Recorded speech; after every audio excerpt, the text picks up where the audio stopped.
하나님께서 이 시간 우리들에게 주신 말씀은 이사야 9장 6절과 7절 말씀입니다.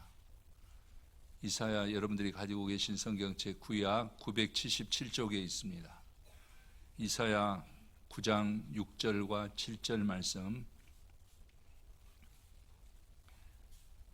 제가 받들어 읽겠습니다.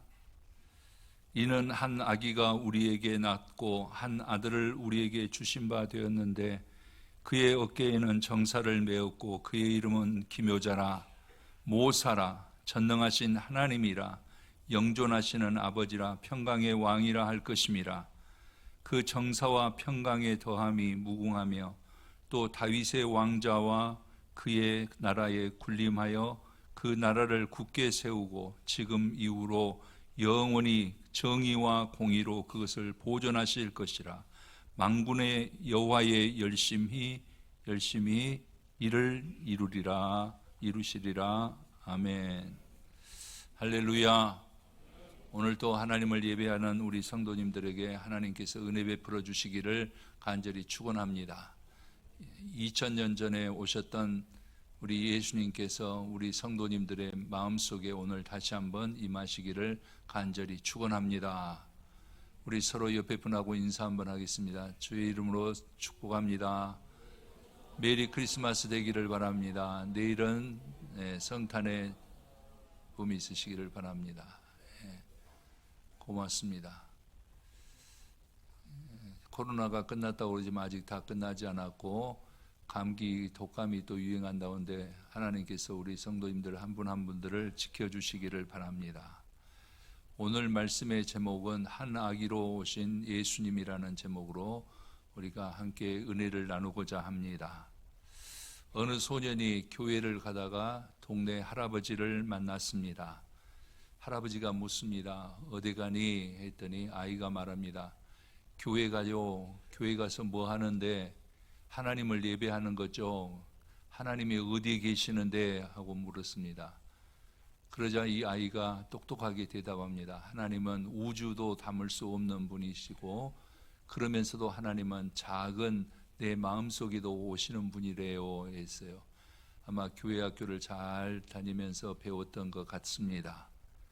그렇습니다. 하나님은 얼마나 크시는지 이 우주로도 담을 수가 없고 또 얼마나 적게 역사하시는지 내 한 사람의 마음속에 삶 속에도 들어와서 관여하신다. 이것이 또한 우리의 고백될 수 있기를 간절히 축원합니다.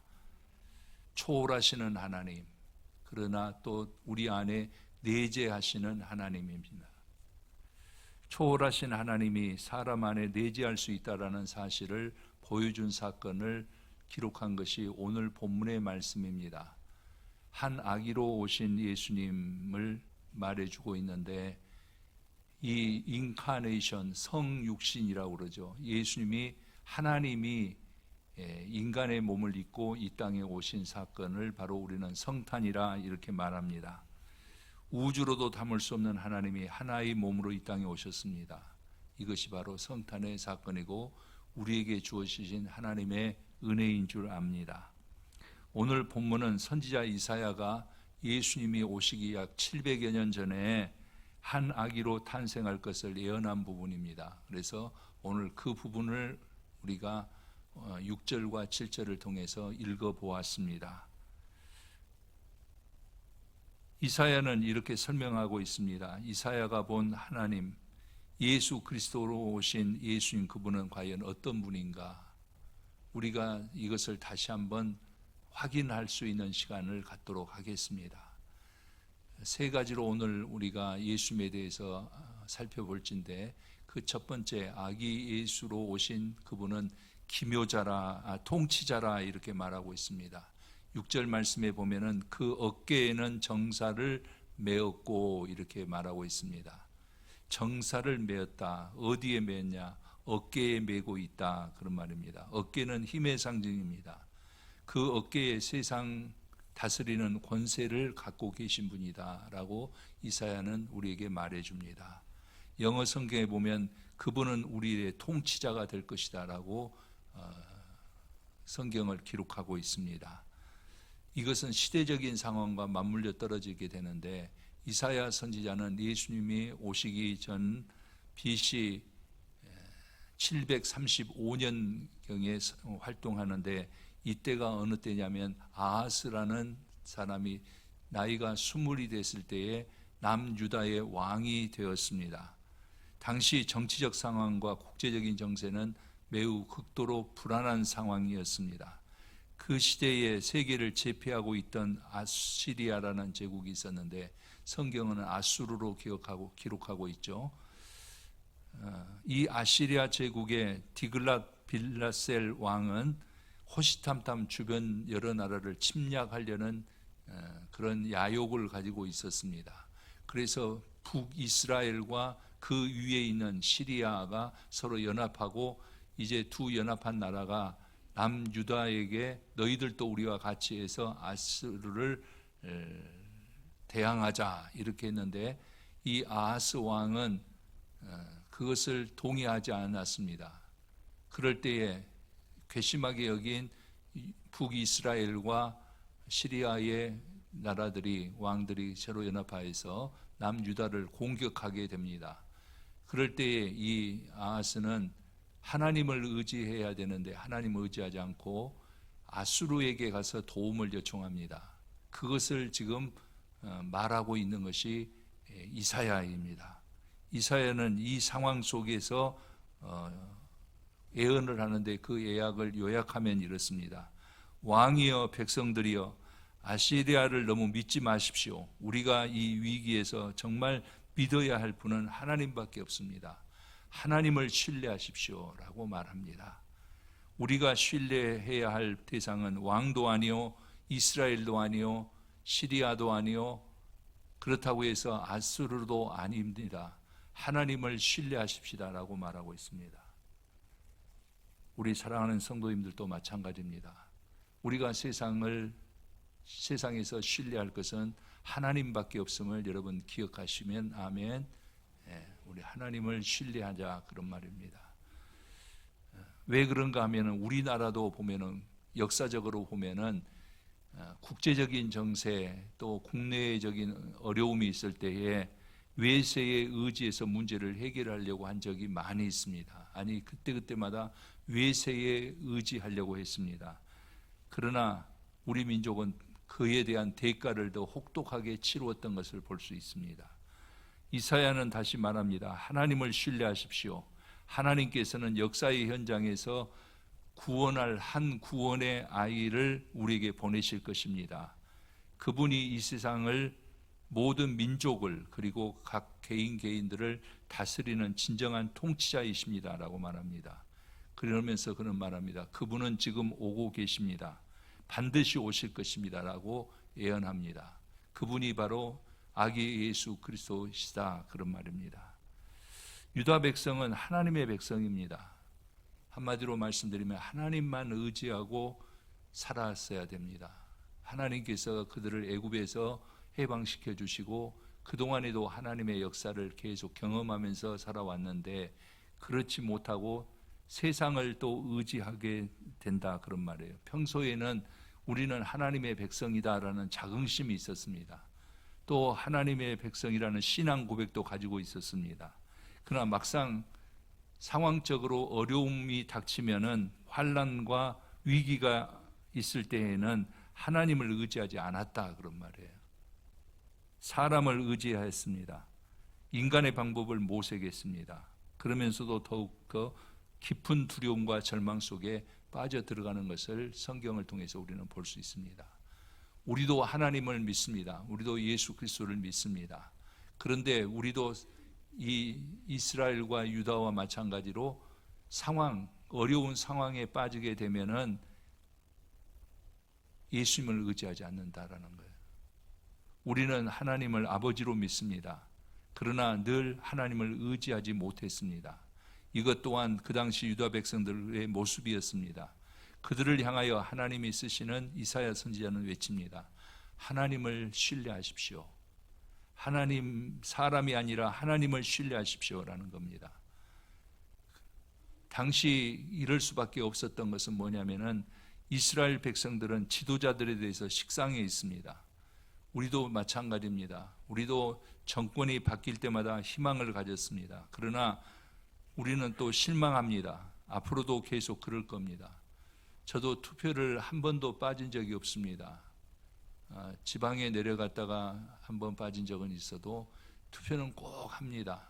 왜냐하면 우리 권리이기 때문에 그렇습니다. 그럴 때 기도를 많이 합니다. 그러면서 선택을 하는데, 그렇게 선택을 해도 나중에는 후회스러운 것이 저의 선택이었던 것을 생각하면서 마음이 영 안 좋습니다.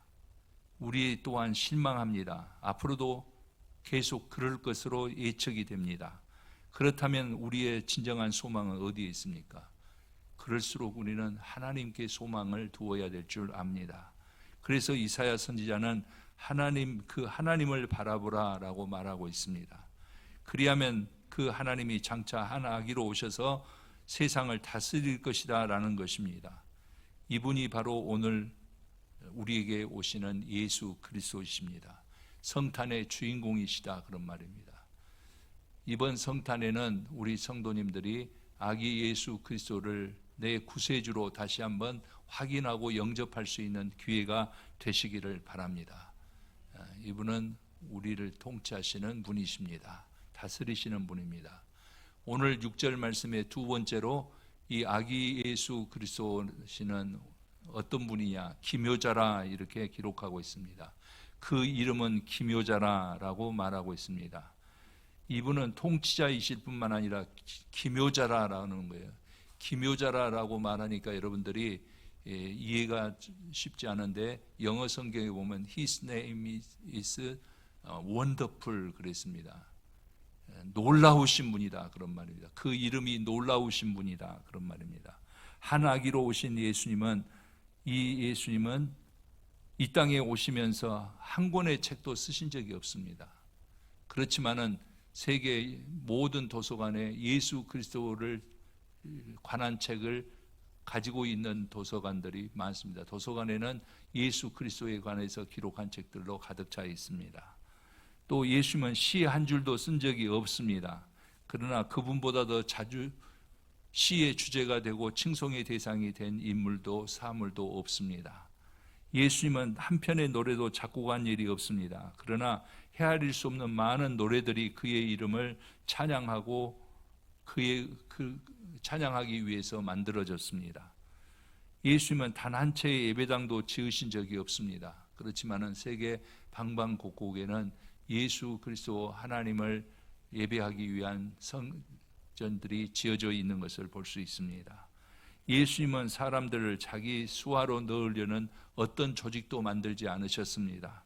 그럼에도 불구하고 전 세계는 예수 그리스도를 앙망하고 추앙하고 왕으로 고백하는 백성들이 많은 것을 우리는 볼 수가 있습니다.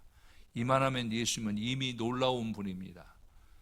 오늘 또 우리 주님을 예배하는 방방곡곡에 많은 분들이 계십니다. 그것으로 끝나지 않습니다. 복음서에 보면은 사람들이 그의 가르침에 대해서 놀랐다고 기록하고 있습니다. 우리도 성경을 보는 이유가 그렇습니다. 예수님께서 행하신 일을 그 속에서 우리는 보면서 놀라워할 수밖에 없습니다. 뿐만 아니라 행하신 일도 놀랍습니다.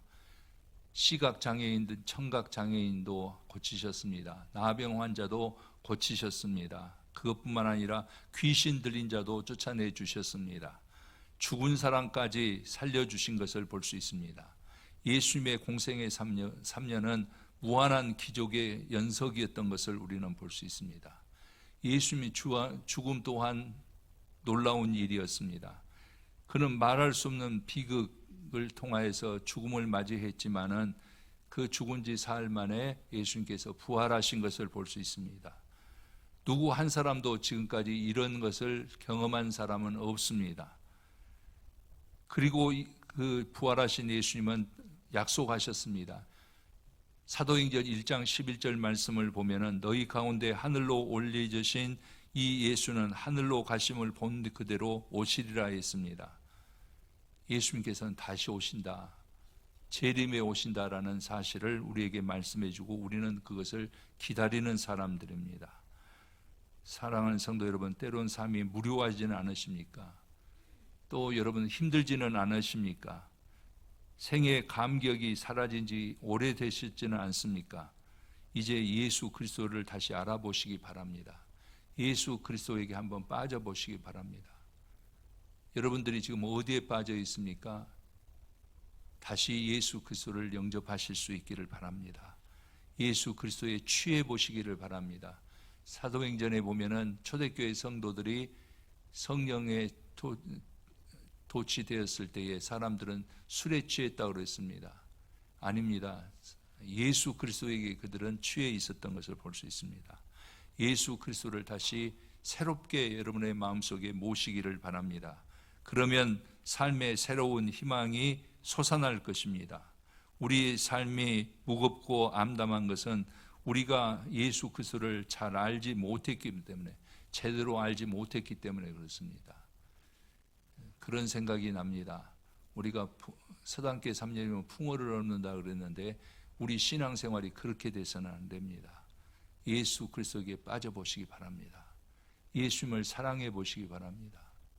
예수 그리스도에게 취해 보시기를 바랍니다. 그러면 새로운 생명력이 넘치게 될 줄 믿습니다. 저도 한 3년 동안 이렇게 병석에 있다 보니까 정말 사모해야 될 것이 무엇인가, 격가지들을 다 치게 되더라고요. 목사였지만은 세상 많은 것들을 가지고 있었다고 생각을 합니다. 그렇지만은 정말 제가 고난 속에서 할 수 있었던 것은 뭐냐, 세상의 격가지들을 치고 예수 그리스도만 의지하는 제가 된 것을 저는 하나님 앞에 감사하면서, 지난 주일날도 말씀드렸지만은 하나님을 사랑하는 자고 그 뜻대로 부르심을 입은 자들에게는 모든 것이 합력하여 선을 이룬다는 그 말씀을 다시 확인하고 있습니다. 예수님은 그의 이름이 놀라우신 분임을 여러분 기억하시고 예수에게 내 생애를 한번 의탁해 보시기를 바랍니다. 오늘 6절 세 번째 말씀으로 우리에게 말하는데, 아기로 오신 예수 그리스도는 모사라 했습니다. 모사란 말을 우리가 해석하면 영어로 말하면 카운셀러, 상담자라는 겁니다. 그리고 히브리서에 보면 야이츠라고 말하는데, 야이츠란 말은 지혜로 꽉 차 있는 것을 말합니다. 예수님은 지혜로 꽉 차 있는 분이다, 그런 말입니다. 지금 우리는 무엇 때문에 고민하고 있습니까? 우리의 고민의 대답을 가지고 계신 분, 때로는 피할 길을 알려주시며 삶의 목표를 보여주시고 살아가야 할 의미를 새겨주시는 분, 그분이 바로 지혜로 꽉 찬 예수 그리스도시다, 그런 말입니다. 그리고 내 곁에 오셔서 나와 함께 걸어가 주시는 분, 나의 신음소리를 들으시는 분, 내 눈물의 의미를 아시는 분, 내 가슴 속의 상처를 치료해 주시는 분, 그분은 바로 우리의 위로자이시며 길이신 예수 그리스도다, 그런 말입니다. 제가 이제 목회를 오래 하다 보니까 어떤 때는 목사 안수 받는 곳에 가서 권면의 말씀을 할 때도 있고, 또 다른 교회에 이렇게 임직을 맡을 때 가서 말할 때도 있습니다. 그럴 때 제가 종종 하는 말이 있습니다. 그것은 멘토를 가져라, 그런 말입니다. 상담할 수 있는 사람. 저는 한 가지 부족한 것이 있었는데, 그것은 뭐냐면 제가 멘토로 삼고 가서 계속해서 말해줄 수 있는 사람이 별로 없었습니다. 제가 교만해서 그랬는지는 모르지만, 그래서 제 후배들에게는 상담자를 가져라, 멘토를 가져라라는 말을 많이 합니다. 마음이 답답하고 괴로울 때면은 누군가를 만나서 얘기하고 싶어집니다. 이런 친구가 있는 사람은 행복한 사람입니다. 저에도 좋은 친구들이 많이 있습니다. 그래 저한테 전화를 오거나 어디 나갔다 오면 누구를 만나고 왔냐고 저희 사모가 물어보면은 제가 그렇게 말합니다. 누구를 만나고 왔다. 그러면은 만나서 행복했냐라고 물어보면 그렇다라고 대답을 합니다. 상담자가 필요 없는, 친구가 필요 없는 인생은 아무도 없습니다. 죄가 없는 인생은 없습니다. 모든 사람이 죄를 범하였음에 하나님의 영광에 이르지 못한다고 했습니다. 고난이 없는 인생도 없습니다. 문제가 없는 인생도 없습니다. 우리 모두에게 지혜로운 상담자가 필요합니다. 어떤 상황에서는 도움되지만은 어떤 상황에서는 오히려 아픔만 더해주는 것이 바로 인간이기도 합니다. 왜 그렇습니까? 사람이 사람을 돕는 데는 언제나 한계가 있기 때문에 그래요. 그래서 사람을 의지하지 않고 저는 더욱더 하나님을 더욱 의지합니다. 이제 인간의 모습으로 오신 예수 그리스도를 만나시기를 주님의 이름으로 간절히 축원합니다. 그분이 나의 모든 것을 인도하시는 지혜로 꽉 차 있는 그 지혜로 우리를 인도하여 주시기 때문에 그렇습니다. 그분의 능력, 그분의 인도를 받는 우리 일산 신광교회 성도님들이 되시기를 간절히 축원합니다. 모든 인생은 예수가 필요합니다. 저는 언제나 예수 그리스도를 여러분들에게 전합니다. 그래서 종종 말씀드리지만 Christ is all, 예수 안에 모든 것이 있습니다. 저도 마지막 종착역에서 제가 도움을 청할 분은 예수님이십니다. 사랑의 예수님을 만나는 성도님들 되시기 바랍니다. 그의 좋은 일화가 있습니다. 그 뭐냐면은 예수님이 오신 이후 1700년으로 우리가 가서 보면은 영국의 한 작곡가가 있었습니다. 뛰어난 작곡가가 살고 있었습니다. 그러나 뛰어난 재능에도 불구하고 그는 세상에서 인정받지 못했습니다. 연주할 때마다 실패를 거듭했습니다. 그가 56이 되었을 때에 풀리지 않은 인생을 포기하고자 합니다. 그것은 뭐냐면은 자기 음악 세계를 포기하려고 했습니다. 이미 그의 오른쪽 몸은 마비될 만큼 건강을 잃어버렸고 모아놓은 돈도 없습니다. 그동안에 그가 쌓아놓은 것은 빚더미였습니다. 그래서 빚쟁이들이 그를 감방에 쳐넣겠다고 위협하기도 합니다.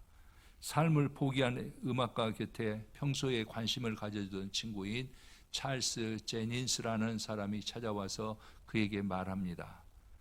그는 부자였고 그리스도인이었습니다. 그에게 이렇게 말합니다. 인생을 포기하기는 너무 이르지 않은가? 내가 주는 이 책을 읽고 다시 한번 곡을 써보게. 이 말씀의 주인이 자네를 다시 일으켜 세워줄 것일세 라면서 그에게 준 것은 하나님의 말씀이고 예수 그리스도의 이야기인 성경이었습니다. 이제 소망의 빛이 사라졌던 음악가는 마지막 지푸라기라도 잡는 심정으로 성경을 읽어 나갑니다. 마음의 평안을 찾게 됩니다. 더욱 깊은 말씀 속으로 빠져들어가게 됩니다. 저는 우리 주보를 언제나 보면서 감사하는 것 중에 하나가 우리 성도님들도 이 말씀을 읽고 성경을 통독하고 하는 것을 기쁘게 생각합니다. 왜? 그 말씀이 우리를 살리기 때문에 그렇습니다. 우리 성도님들도 그런 은혜가 있으시기를 바랍니다. 아무튼 이 사람은 24일 동안 식음을 전폐하고 곡을 쓰게 됩니다. 그 곡이 바로 놀라운 곡이 되는데 핸델의 메시아라는 곡입니다. 성탄절이 되면은 핸델의 메시아를 많은 사람들이 찬양하는 것이 거기에 있습니다. 그런데 메시아의 첫머리 곡의 내용이 무엇인지 여러분 아십니까? 이사야 40장 1절 말씀입니다. 내 백성을 위로하라, 내 백성을 위로하라, 너희는 위로하라, 내 백성을 위로하라는 말로 시작됩니다. 메시아는 우리의 위로자로 오셔서 우리의 상처와 절망을 치유하신다 그런 말입니다. 여러분들에게 말씀드립니다. 예수님을 만난 사람이 행복합니다.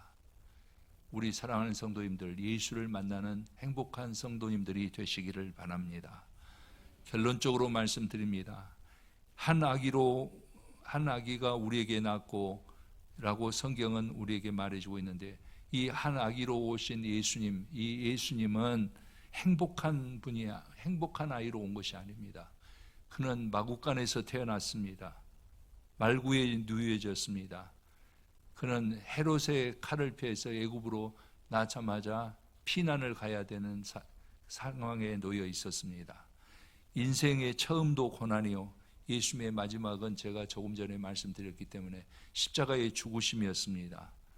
그렇기 때문에 예수님은 우리의 고난도 아시고 우리의 상황에, 우리의 모든 삶에 공감하시는 분이시다 그런 말입니다. 그래서 히브리서 기자는 히브리서 4장 15절 말씀에서 이렇게 말합니다.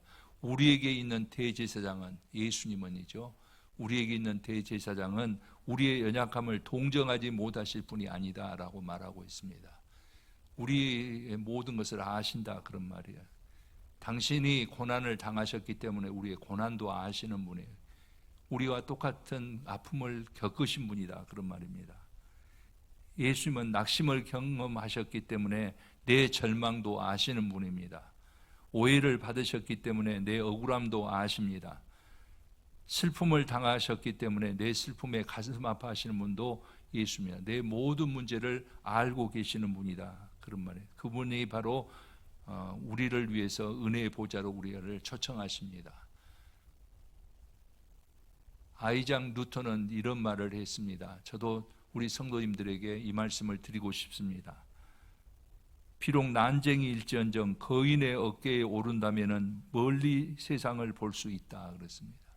그러면서 그는 다시 말합니다. 내가 더 멀리 본 것은 거인의 어깨 위에 서 있기 때문에 그렇다. 여러분, 예수 그리스도 위에 여러분들을 오르실 수 있기를 바랍니다. 그러면 세상을 더 멀리 볼 수가 있습니다. 예수 그리스도의 어깨 위에 여러분들이 올라가신다면 세상을 더 힘있게 살 수 있을 것입니다. 아기로 오신 예수 그리스도, 그분을 통해서 새로운 인생을 열어보시기 바랍니다. 2023년도는 다 가고 코로나도 이제 종식되어 간다고 하지만 새로운 일은 그리스도 안에서 시작하는 사람들에게 하늘에서 우리에게 주신 큰 축복으로 임하실 줄 믿습니다. 인생이 새로워지기를 원하시면은 예수 그리스도와 함께 가실 수 있기를 바랍니다. 부디 이번 성탄에는 우리의 통치자요 기묘자요 상담자가 되시는 예수 그리스도를 만나는 축복이 우리 성도님들과 함께 하시기를 주님의 이름으로 간절히 축원합니다. 기도드리겠습니다.